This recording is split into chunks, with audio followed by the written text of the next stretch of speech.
Hi, everyone. Welcome to this moment and the Diamond Mother Ring, presented by Lisa and Caroline.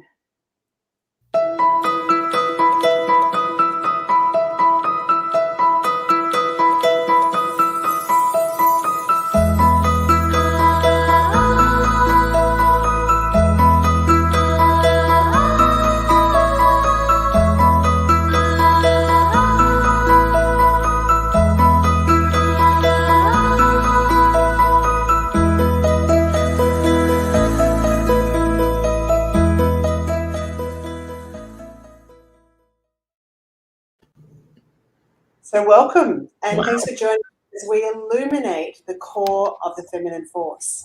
And this morning we have the beautiful Jena Rodriguez with us today. She is an ego master extraordinaire, and I think this is really going to be a very juicy topic for mothers. Jenna is somebody who's written all sorts of programs that help you identify your ego archetype, also that you can become a brave master. And she's done so many things. Like, she's actually moved from financial bankruptcy to entrepreneurial success. And for me, that's just the most amazing demonstration of the feminine force, which is why I've asked her to join us today. I could tell you about all the things she's done, but to be perfectly honest, I'm more interested in who she is on the inside and how she mothers. So if you'd like to see that, I've put all that information for you to go and check out later after the show. Welcome, Jenna. It's so beautiful to see you here. Thank you for joining us. Oh my gosh, yes. Thank you so much for that introduction and the warm welcome. And I'm just really excited to join you. And this is, it's not a conversation I have often, but clearly I live it. I'm living with a teenager, right? So amazing. And that's why I think it's so important for us to talk about that. And I really feel that this, getting mothers in that have had great success in other areas of their life, because let's face it, like, many of us have that, right? We have these areas in our lives where we're really successful, and then we come home and we've got these teenagers that we're just like, oh my gosh, what am I going to do? And that can be very undermining to the way we feel about ourselves, because we have so much success elsewhere. So I think having mothers like yourself on, because you've obviously got this real to go from where you were to where you are now. And I'd love to hear a little bit about you, like your story, and maybe bringing in a little bit of how that impacted your relationship with your daughter along the way, if you don't mind sharing with us. Yeah, sure. So where do I begin?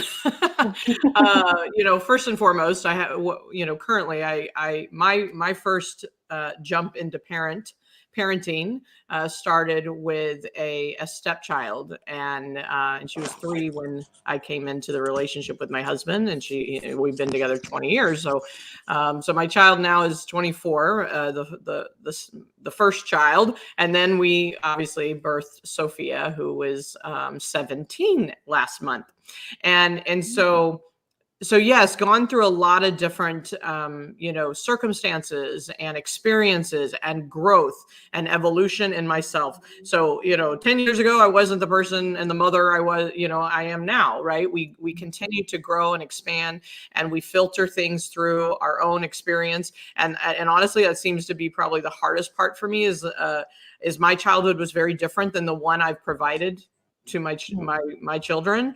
And at the same time, I see patterns and I see similarities and circumstantially very different.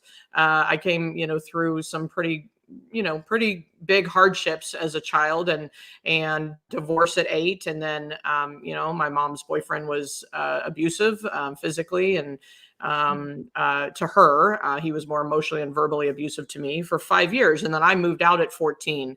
So even having that kind of, there's dynamics going on with, the mother-child relationship as I grew up, and her doing her best and her working through her challenges and such, and codependencies and such. So, and so it created a container for me to either dive deeper into, meaning go the other direction, or to elevate out of in a way. And so, and it was just the experience I was handed. Right. And so it's like, I take ownership of, number one, all that I went through has led me to my ability to have the capacity I have now. Right. So I don't, regret it. I don't wish it wasn't there. It's just, our experiences make us who we are if we choose to see it that way. And so as a young teenager myself, I was eager to find ways to break patterns, to break out of the cycle, to grow, I knew innately there was something more. And so I started obviously studying, positive psychology and self-help and spirituality and all of that about 18 or 19 years old.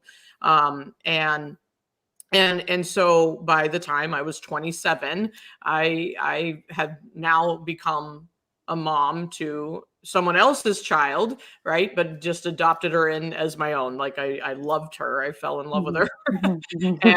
And yet it came with its own dynamic because we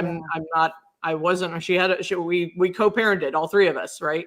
Her mom and us, and it was an experience. But inside of that, I realized that in order for it to even be more powerful, and I have a stepmom too, right? And it didn't go so well. It was very challenging. And she really didn't want children around. And so I had this experience that it was the contrast of how I wanted the co-parenting to exist in my experience. So I had to get conscious.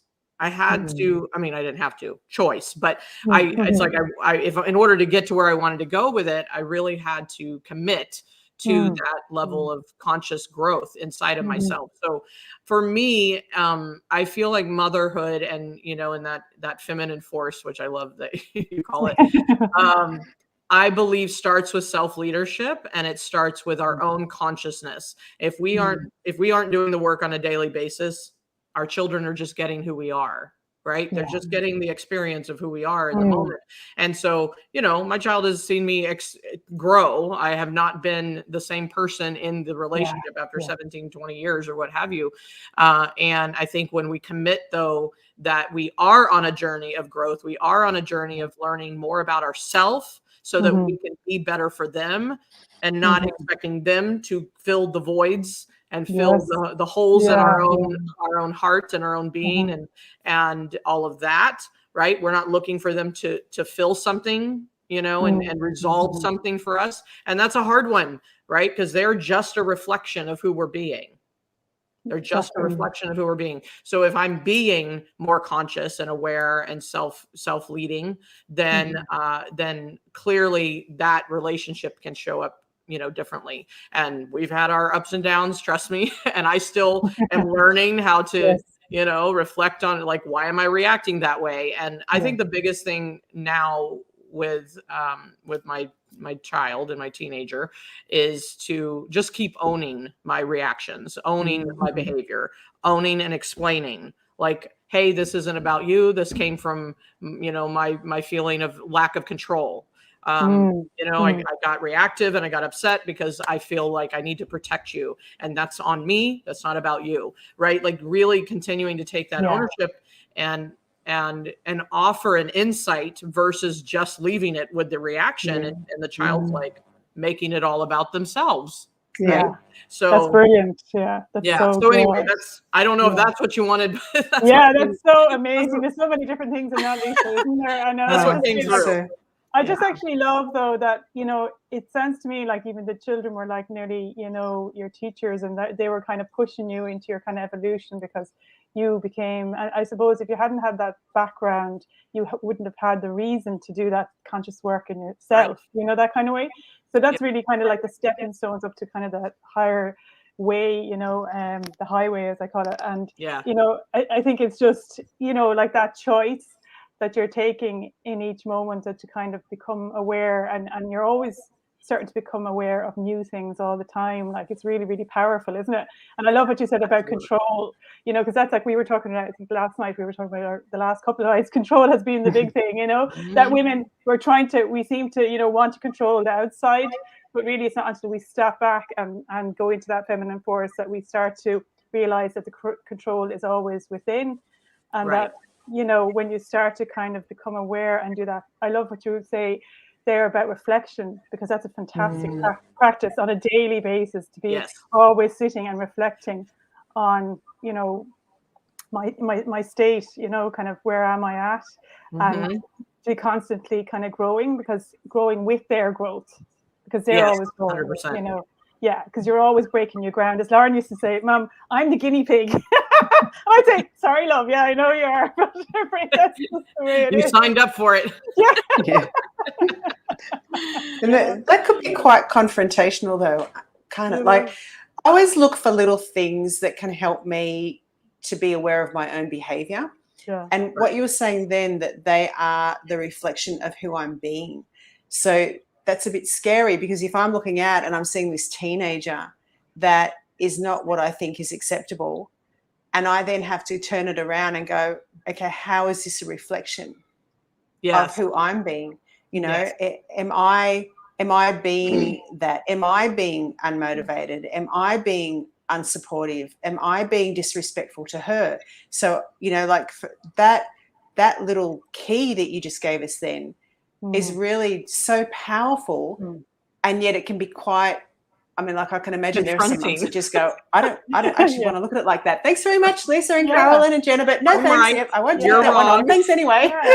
Yeah, like they're your mirror, aren't they? You know, it's just like you're always looking in the mirror all the time. As much as you think you might be looking good, you mightn't be looking too good, you know. So some days we might, you know. So like we're always working on, I suppose, to improve that. But like I think the compassion, the self-compassion is really important, you know.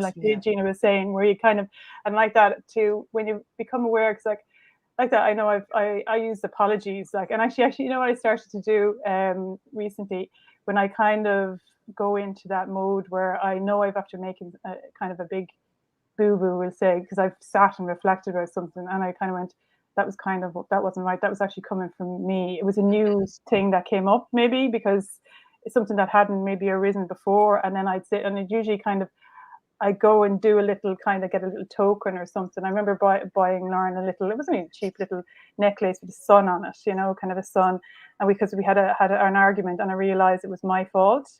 So I said, I went and it was a symbol thing, you know, and I just presented it to her, and I said, listen, Lauren, I'm really sorry about what happened. And that was really kind of, that was my stuff, you know, and explained to her why it happened, whatever. And she actually cherished it, and she still wears it all the time now. And when I look at it, I think it's like a kind of, it was like something that it turned something that was very difficult into something beautiful that she cherished. That, very good. You know, that kind of activation in me, you know, and it was kind of my growth that was needed, you know, but she, you know, she accepted that, and she kind of forgave me as well as I apologizing, you know. Yeah. And I think, and you know, clearly we're talking about, you know, child and mother, and that parent-child dynamic. And for me, you know, reflection of our world, like whatever we see and experience in our external world is a reflection of what we're being, or what we believe, what energy we're bringing. And of course, you know, it's an interesting, you know, and so of course our child is that too, right? So it's just, that's what's present. And then there's this conversation around, we're not responsible for their behavior, like meaning we didn't cause it, where, you know, they're choosing their behavior, just as I am choosing mine. And so for me, there's a difference between responsibility and taking on somebody's as a responsibility versus taking on radical ownership of self. Right. And so the more conscious we are, like you know, like what you just shared, Carolyn, of being able to like own the behavior, understand where it came from, then offer the insight to our children. Right. And even as even young, like start young, you know, they don't have to be teenagers and as young as they can comprehend. Right. But maybe speak their level of language. And it was funny. I used to say to Sophie, I said, mad equals sad. And what that means is mad is ego. Sad is the self resolving the emotion. Right. So sadness is actually healthy, right? In my interpretation. And so I would literally be watching her, and her like throwing pillows and throwing her tantrum, and she's mad, but she can't talk to me in that moment. She wouldn't be able to talk to me. She wasn't even hearing what I was saying. Right. So she was just mad. And then I would see her let go of the anger and drop into like the sadness and tears, and then I could hold her. Yes. right? And then I could say, okay, now what? Now, just feel it, feel what you're feeling. But because the source of our ego, our egoic behavior, I'll say, is usually something that's sad or uncomfortable or fearful or we don't want to experience. And so that's why I simplified it when she was younger. So that's what I mean by like, we can speak their language and simplify some of these things and just like, okay, mad equals sad. I see you're mad. So when you're sad, we'll talk. Because she can hear me. I love that. Great. It's really simple, easy to understand. And even now, I mean, we can say the same thing now, but now obviously she has a bigger capacity to comprehend what I'm saying. And she's heard me a million times talk about ego and ego tricks. I define these 14 ego tricks of our behavior, that it is not aligned with our highest self and our essence. And so I don't even know if she's ever looked at the list, but she hears me talk about it. But I think that's the power of just self-leadership and consciousness and like really stepping into, we've got to be brave enough to own our own stuff, right? We got to be able to, and I think the biggest thing for me and certainly friends and such that are parents that I watch and clients is projection. Is how much of our stuff that we haven't resolved are we projecting? And I try to catch myself. It's like, my fear of this, I'm projecting onto her. And then therefore I'm putting a strong rule around it, or I'm trying to control something, and it's like, wait a minute, I'm projecting something from my own experience onto her. And I try to manage that as best I can. It's not always easy. But I think projection is actually a big thing to look at. Yeah, I agree. Actually, Carol and I have talked about this a lot. This hidden little not good enough, that we have, that's like that unmet emotional need in us can sometimes be the thing that's activating our reaction to their behavior. Because 100%. And really it's not about them not doing the right thing. It's about, actually this is what's being sort of, like scratched, like a little inflamed part of us, each time. Little irritation. Little irritation. But I wanted to ask you, Jenna, when your daughter was growing through the teenage years, what was your response? So you could easily see between, the egoic part of her coming out, like when she was mad, and her true self, her true nature. And she was choosing to be like all of our daughters, they choose to be in this state, not consciously necessarily, in the egoic state. And did you ever have an opportunity where your daughter was consistently choosing to stay in her ego and it didn't matter, like you were sort of trying to pull her into what was real, but she could only see this egoic reaction? And did you ever have that opportunity? And if so, what did you do about it? That's a really big question, right? Carol and I were talking about this last night, and I'm like, I'm going to hit Jenna with this one, because we were like talking about it with our daughters last night. So we all have daughters. Is that what I'm hearing? Yes, I have a 16-year-old. Okay. This includes boys too. Yes. It includes everybody, really, doesn't it? Yes. Sons, daughters, and non-binary. So, and so so let me think about that.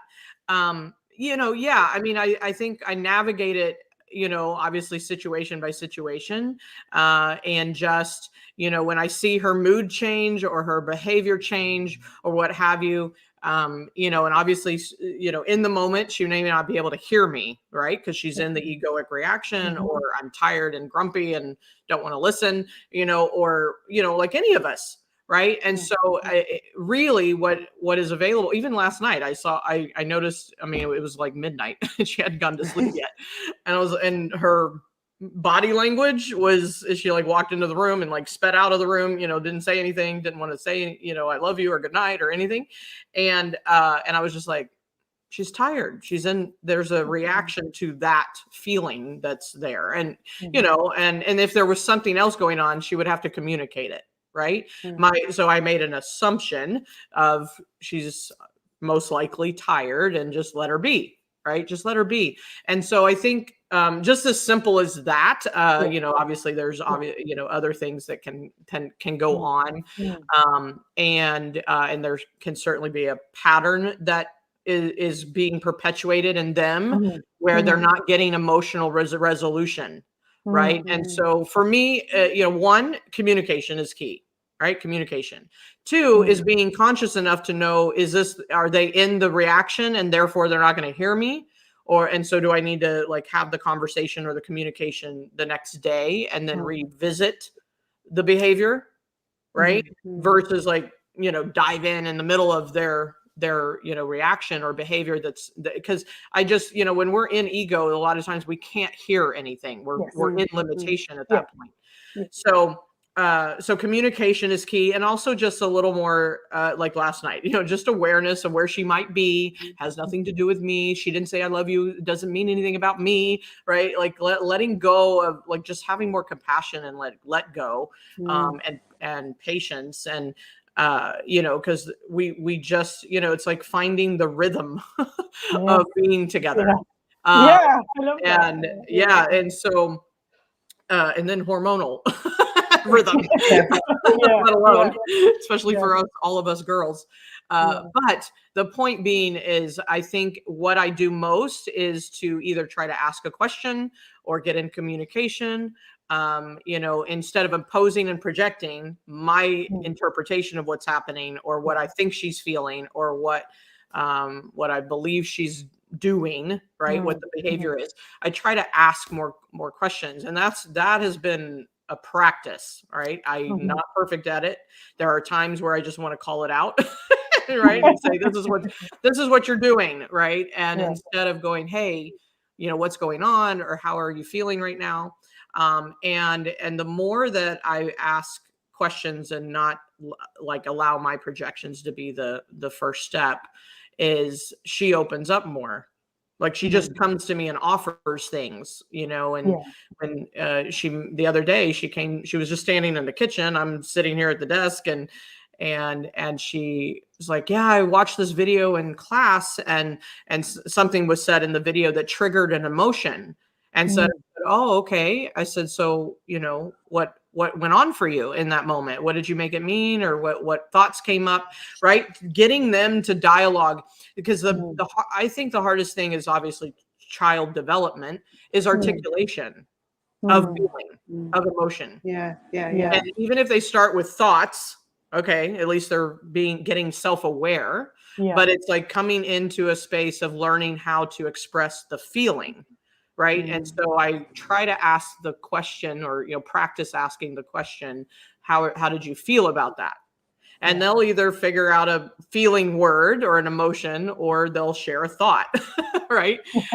But I think articulation has been the biggest practice, especially in the last couple of years, because and her famous go-to answer is, I don't know. I don't know. Yeah. Right.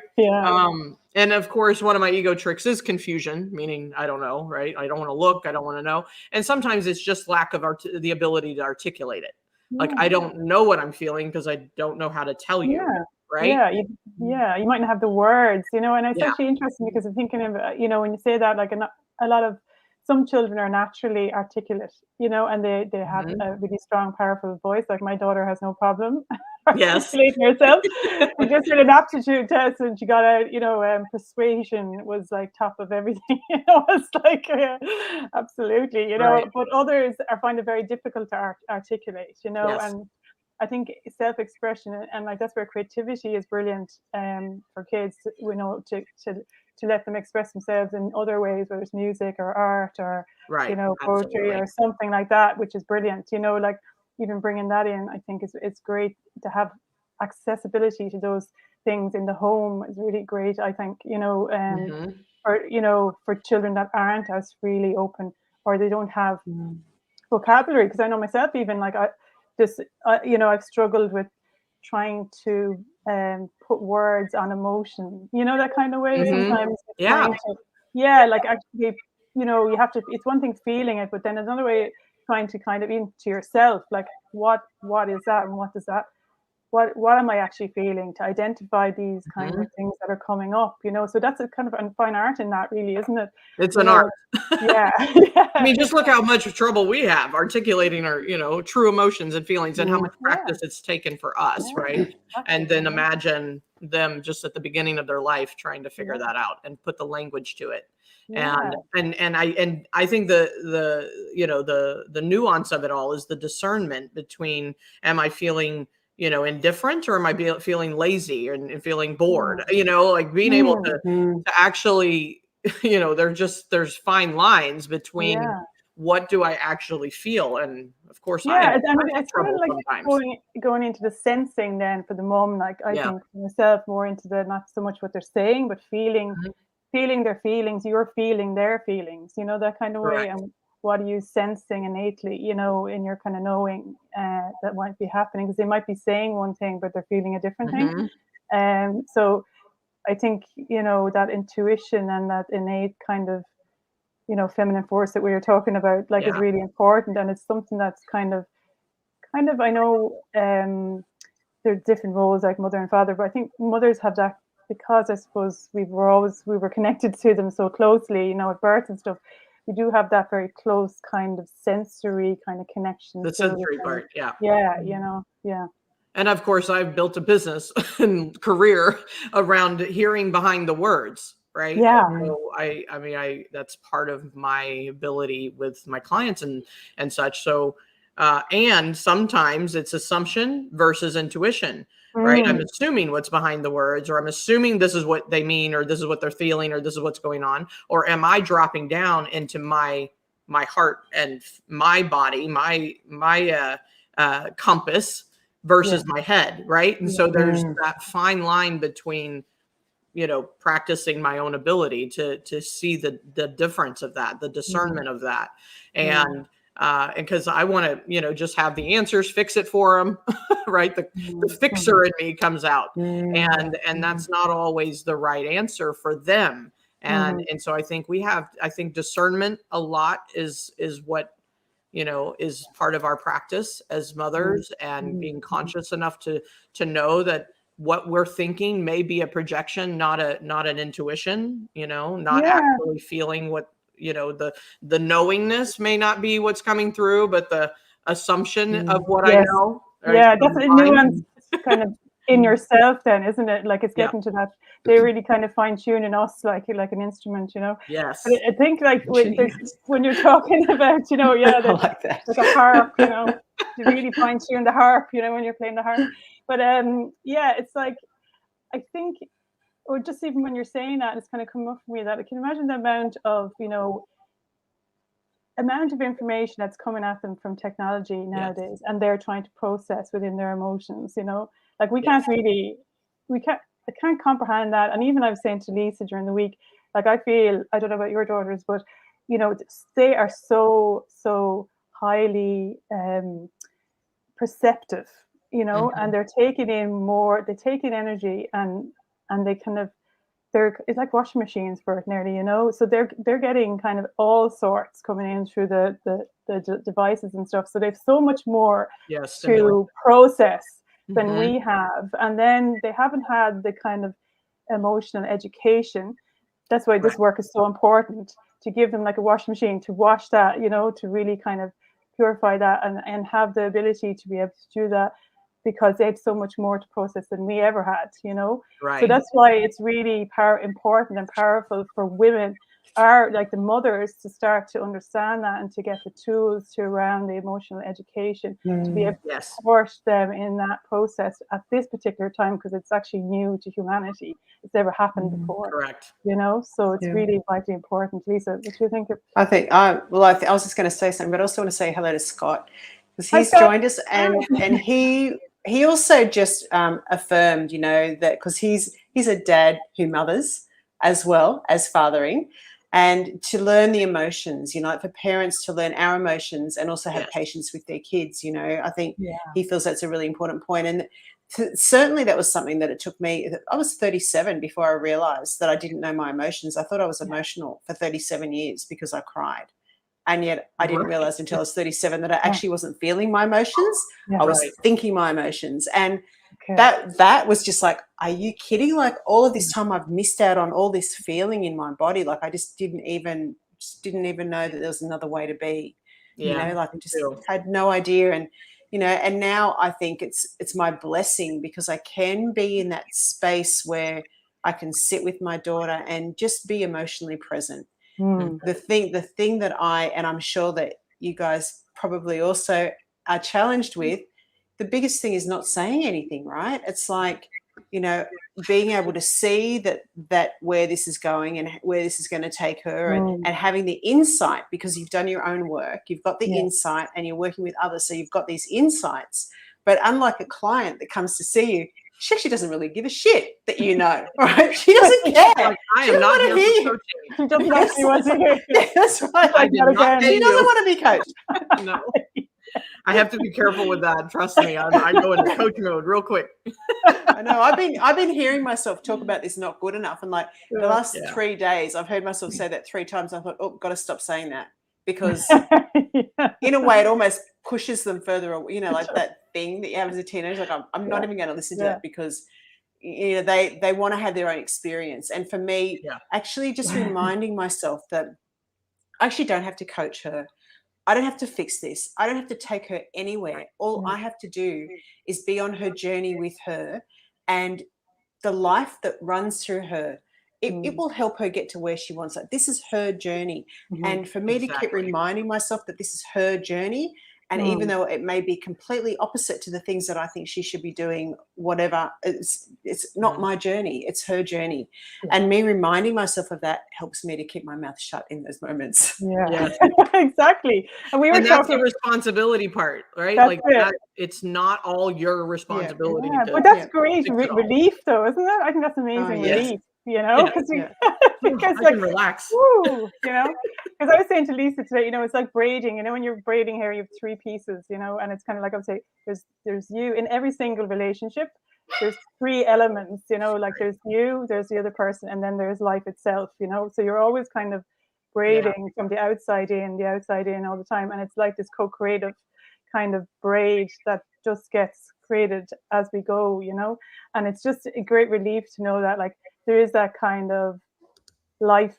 If you're in that kind of on that conscious journey, life is always supporting you in your growth, you know, and it's always something that's going to be more, if you're open to it, I suppose, beneficial. And, you know, rather than you will find that there's a lot less of these huge outbursts and things, because it is a smoother journey, you know, if you get into the rhythm of it, you know, you say, you know, there's kind of like a beautiful kind of rhythm, and it's not as it's a little bit like anything when you're starting to learn a new practice or whatever. It's, you know, you're kind of dropping the strands and you're not really too sure what you're doing, but gradually then as you get more proficient in it, you know, it becomes more easy, you know, and then I noticed actually I'm probably less involved, you know, as a mum than I was before, big time, because I was so much in their lives before, because I thought I had to do absolutely everything.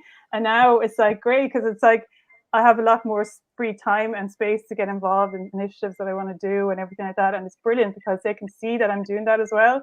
And where before I would have thought, oh, I can't do that. I can't do that. I have to be looking after the kids. I have to be running around after them and stuff, you know. So it's really freeing for women's intellect and creativity as well in the world too, you know. That's a benefit also, isn't it? Yes. Launch us all out there. How old are your daughters? Mine's 15. Sorry, I have a son 14 and a daughter's 16. Okay, so we're in the teenage zone. Yeah. And my dog has something to say. My apologies. I don't take care of my dog.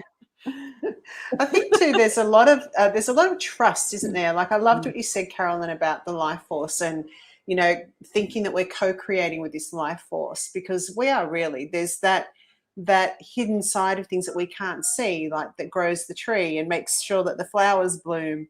You know, like we can't control that part of it. And for me, that was the biggest challenge, is always coming to deeper levels of trust that actually that life force is going to do its job with my daughter, and my daughter, you know, her and it are going to actually be all right on that journey, you know, Yeah. and just allowing that to unfold and being in that process and knowing that the process is actually going to take us to a place which will lead to a solution, that will lead to expansion. So the trust for me was a really big thing.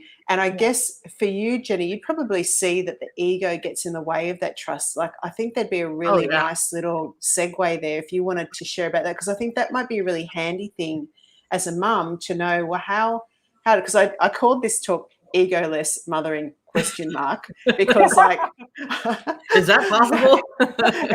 well, that's right. Is it possible? But I thought it would be an interesting concept, you know. Yeah, So, egoless mothering. I love that. Yeah, for sure. So so in the moment that we step into our egoic self, our reaction versus our response, our protective, deflection versus our just true nature, right? The moment we do that, or the moment we step into that, it's a separation, right? It's an immediate separation from that life force, as you guys were calling it. And I call it Gus, right? I subscribe to Gus, God, universe, source. So life force, I could add an L if I wanted to.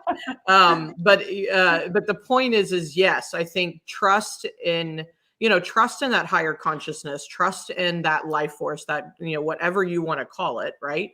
But that space that is the knowing, that doesn't need the proving, that doesn't need the external validation, that doesn't need anything from our children, right? To complete us, right? And so trusting that essence is within our children already, right, at birth, and they're developing it, they're ascending. Every stage that they go through is part of their ascension of their consciousness. And if we become more conscious and we are having higher level conscious conversations with our children, or just being ourselves at that level, right? Who we're being is the reflection. Well, they're getting a reflection of us as well, based on where they are. And obviously we can't change other people, we can influence them.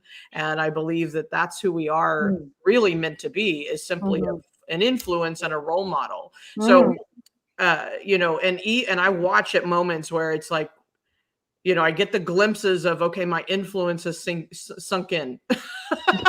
Yes, I'm like, is this landing? Yeah. Like, is this, Oh, she did listen. Right? Is she? Yes. And it was funny. My mom told me one day they were having, her and my daughter were having conversations or whatever, and she comes back to me and she said, "I just want you to know, I hear your words come out of her mouth." And I was like, "Oh, okay. Hopefully the good ones." but it was just this idea, and I don't need the validation. It just made me obviously confirmation that she is listening, which I think is the important thing to remember, is that they are watching, they are listening, they are absorbing. I believe as children, I call it simple adoption. I believe that we create our belief loops, our limiting beliefs, our associations, our own filterization of the world that we live in this 3D world. As they are growing and expanding and changing and developing, they're simply adopting things into their identity. And that can be, they may witness someone where, success isn't like, there's something, a sensation shows up where the success is something negative or something selfish, or there's some kind of experience that shows up, or they read it in a book, or they see it on a movie. I'm like, the filtration and the, all of the information, like, on the devices. I just want to blow up Snapchat. I love you, but yes, what a phenomenon. Is remembering that they're watching and adopting, and at the same time, not to say that and put pressure on us as parents. That's not why I'm saying it, because we can listen to that and hear that and go, oh gosh, I'm responsible again for everything that they make up. right? Yeah. And the truth is we don't have control over that. We don't have control over actually what they're making up about the life they're living, because it's in their separation that they create something. It's in their, separation from that higher knowing and that higher self and essence that we are. And that's part of life's journey is how do we, when do we separate? And then how do we come back to it? When do we recognize the ego? And then we come back to our true self and our higher self as a child and as a young adult and as someone that's ascending in this lifetime. And I do my best to just focus on me, right? Focus on my awareness, my leadership, my self-leadership, my ascension, my, commitment to consciousness. That is my whole stand in the world. And, one of my stands is to eradicate unrealized human potential. Well, I believe the unrealized part comes from the disconnect from our consciousness. Yeah. And so waking people up, rising the consciousness, bravely. And I think it's one of the bravest things we can do is to be a conscious parent, because otherwise it's real easy just to blame the child. Like, Yeah.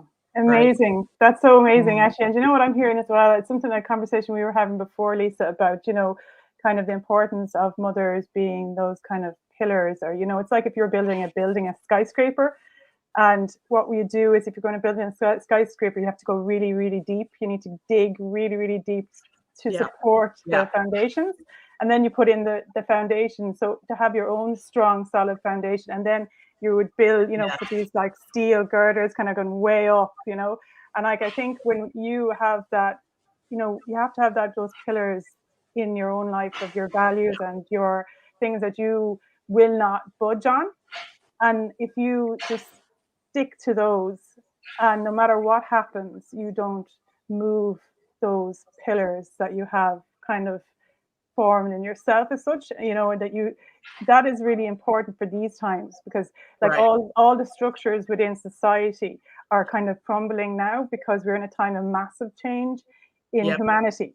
So it's very unstabilizing for a lot of people when they haven't built those, they haven't done the deep work in themselves and build a solid foundation to put that structure in place for the new generation to come in and redesign, because they're the ones that are going to build the new, the new world, such where we have to be the structure and the foundation for it.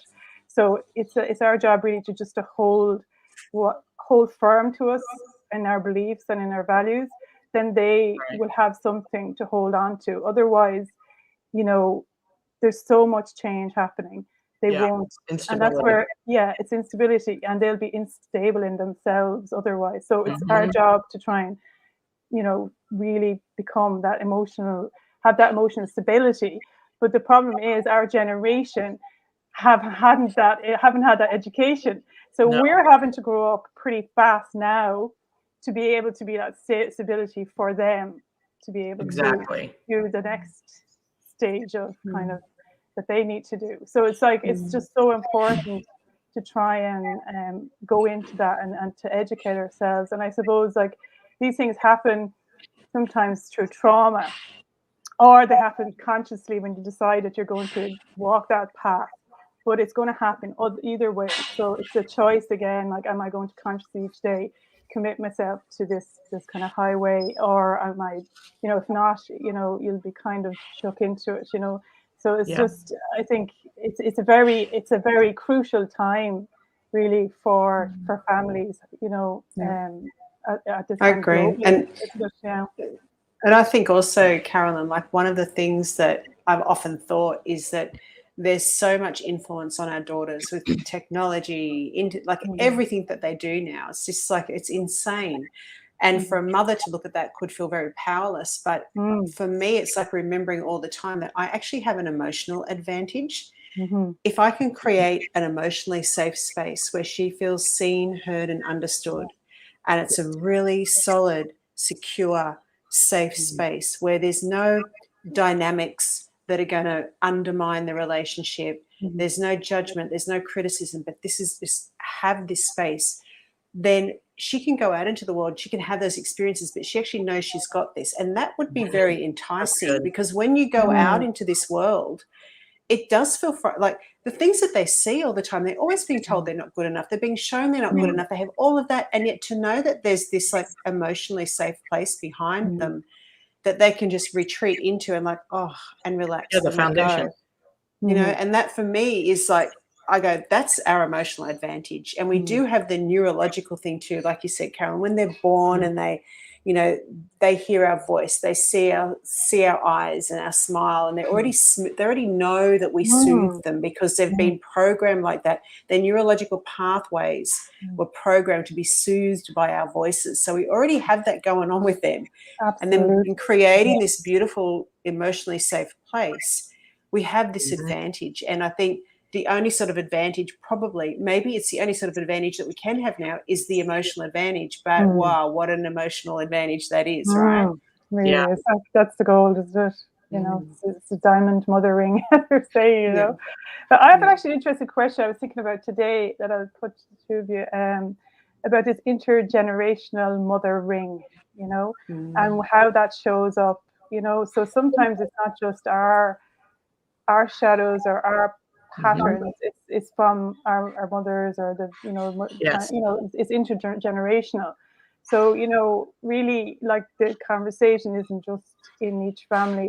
It's that kind of, I was thinking about the eternity ring, you know, those eternity rings like that has the diamonds all around it, that it's the generation before and the generation before that and the generation before that. You know, that these patterns are showing up with our daughters right here and right now. So that's the work as well. And how have you seen that show up, Gina, in yourself, in your own, you know, experience? Yeah, for sure. Yeah, I definitely believe there's a continuance of some sort, and there, you know, and if we're not conscious to it, right, we're unconscious to that, or we're, you know, not in the experience of how that can play out, you know, then we still live in a form of separation, and, you know, and so I think looking at that deeper understanding of where the generational ancestral energy and emotional consciousness comes from or doesn't come from, right? And just learning how to cut those cords and being able to take ownership. I always talk about radical ownership, right? And owning our choice and our perspective of our life and the energies that exist or not exist, the cycles that we're breaking, you know, from those past threads of generational, patterns and things like that. And you know, and it's interesting because there was a time where, you know, I watched my mom go through a lot of trauma, clearly, like witnessed it. So, and then it created my own version of trauma. And so for me, that's part of what happened when I was a teenager, was like, I know there's a better way. There's got to be a better way, right? There has to be more than this. There has to be something. So it was the inquiry that started to occur for me. And then and certainly I lived in the victimship of the ego for many years. And we still have to work through that. We still have to see when the ego's playing out, it's in the victim position, and it's separate from our true self, right? And what's possible. And so when I was young, you know, teenager, or, you know, 18, 19 or whatever, I remember consciously saying, I'm committed to being more conscious versus unconscious. And it came through one of the very first books that I read was Marianne Williamson's Return to Love. Oh, gosh, I love right? that book. I love that book. Yeah, I still have it. It's the small paperback that's falling apart. Yes. The pages are yellow. You know, and I, you know, she's got that long quote. There's a quote that she either has in the book or wherever it came from, where she speaks to, you know, choosing, right? Like making the crossroad of, do you want to live a life unconscious? It may seem easier. It may have less, you know, it may seem that way, or commit to a life of consciousness and doing the hard work, you know, and like really diving into, and I made the decision. And that's why, you know, the accumulation of all of my experiences, I believe, have brought me to a place of choosing emotional consciousness. And honestly, I feel like that's the biggest piece. And I know, I'm so glad we're talking about the emotional part, because the emotional intelligence, the emotional consciousness, as I call it, the emotional foundation, right? Whatever we want to call it, it's like that's the part that gets the least amount of attention. And we live in our head. We're processing information. We're receiving information all day long on our phones or what have you. And our children are getting the same. And if we don't start building the emotional capacity, right, we can't break the ancestral patterns and the generational patterns, right? We can't break those if we don't get clear that we're safe to experience our emotions.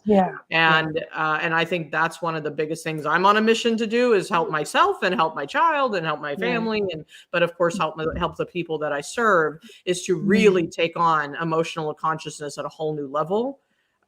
Because inside of what I believe is inside of the capacity to hold the lowest and darkest and hardest emotions allows us the ability to hold the highest, the joy, the elation, trust me, that's a question I actually have in the last few months, is have I fully experienced what joy and elation, like the highest level of experience on the emotional scale, have I fully been there?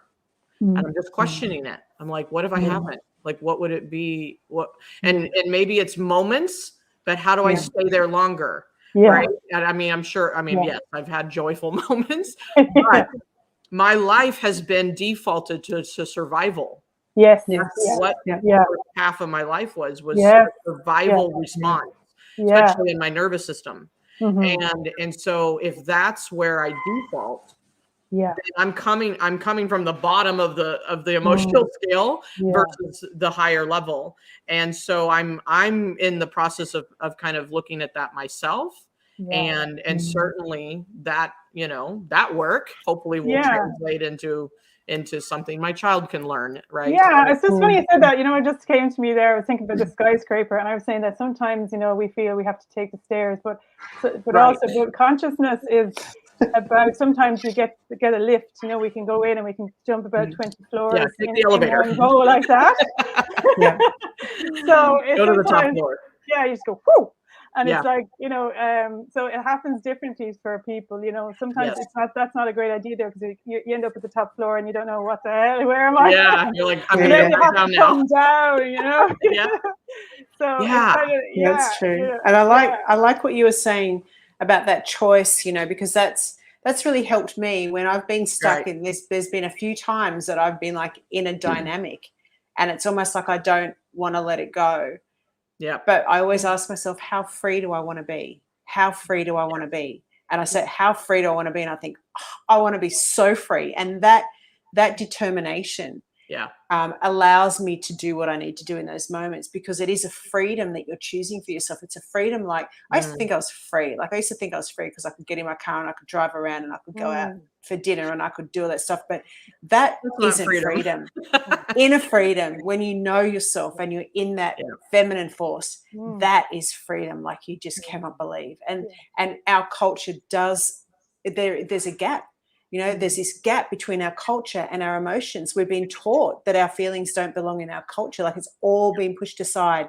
And so the work that we're all doing, I see, we're bridging that gap. We're creating this bridge, because that's what it needs to happen. We need to have, culturally, we need to be whole, and we can't be whole while we're distancing that part of ourselves, which is the feeling self, the emotional part of ourselves. And so this has been such a great conversation. I'm just like, it's fantastic. So and actually, something came in today as well, and that I was thinking, which is really important to say, that especially for people who are kind of starting off in the journey, that this time, like in 2022, has a different energy altogether. So the healing process is accelerating, and actually the life, I have kind of this kind of, it's a little, I don't know about Jena, about yourself, but I have kind of like, I can sense the energy of what's happening at the time, in the times, whatever.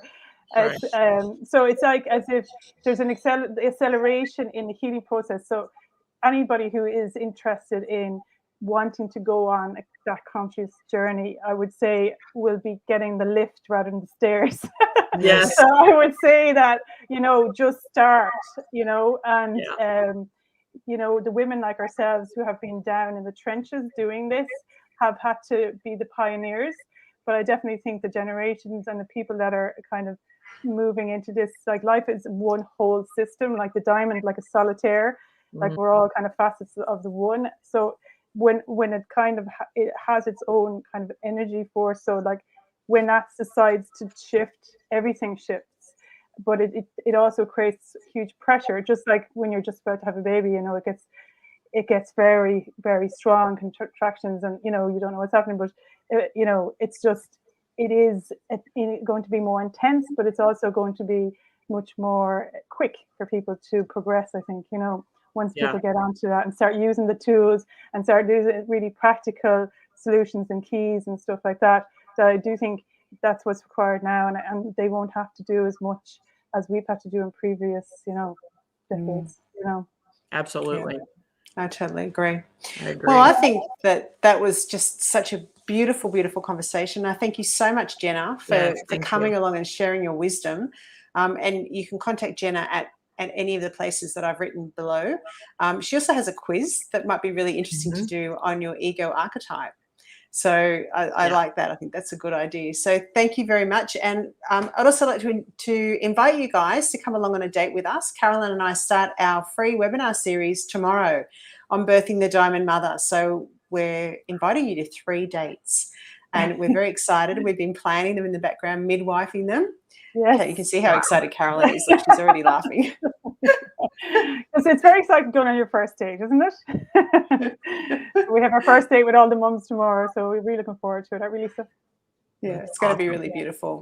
Yeah. So, and join us every week. We're going to be interviewing, handpicking another feminine force in the world to come and converse with us. So stay tuned for that. And Jenna, have a beautiful day. And I'm sure that we will be in touch again very soon. I know, it's been amazing to reconnect with you, Lisa, and to meet you, Carolyn, and just be in this kind of new conversation. I really welcomed it. I was like, wow, I don't always speak of to the motherhood of my relationships, and but it's highly important. So, and I love what Scott said. It's a fantastic conversation that men need to hear as well. They can tap into their emotional consciousness and feminine force too. Yeah, so, exactly. So. Yeah. Thank you so much for having me. It's so lovely to meet you, Gina, and you too. Stay in touch.